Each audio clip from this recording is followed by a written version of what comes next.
You are listening to a programme from BBC Radio 4. Canon Angela Tilby of Christ Church Cathedral in Oxford. Good morning. Good morning, Sarah. Today is Ash Wednesday, which for Christians is a day of fasting and abstinence to mark the beginning of Lent. I have to admit I'm absolutely hopeless at fasting and not much better at abstinence.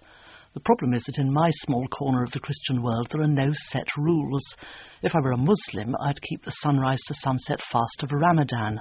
Everyone would be doing the same, and this would hold me to the discipline without it being anything exceptional. If I were an Orthodox Christian, Lent would begin quite gently, no meat this week, no dairy next, and then progress in intensity until reaching a total fast in Holy Week. Again, everyone would be doing the same.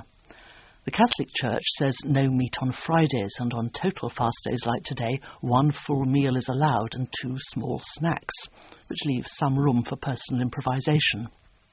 But the Church of England doesn't really produce rules, only suggestions, which means if you're going to do fasting and abstinence, you have to make it up.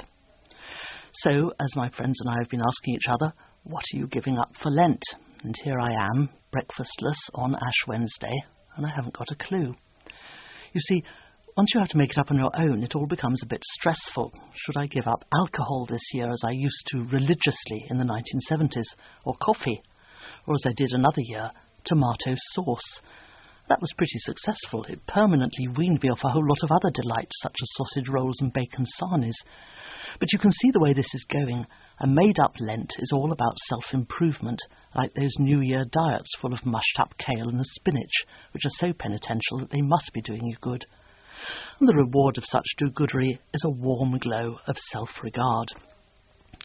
The Lent that I remember most was when I decided to work out why I sometimes lost my rag at things and people. I traced my occasional outbursts of anger back to anxiety, to feeling out of control. That was a very uncomfortable feeling, a sense of being very small and fragile, blown about on the winds of fate. But it occurs to me that feeling very small may have something to do with where we actually are in this universe, and if you're a believer, where you are in the presence of God, who does not despise our littleness, but holds us lovingly in life and through death. A self-invented fast could take you in the wrong direction, but being small, humility, brings you back to the core of things, to find not the terror I initially felt, but peace in the knowledge that we are indeed just dust, and that to dust we shall return.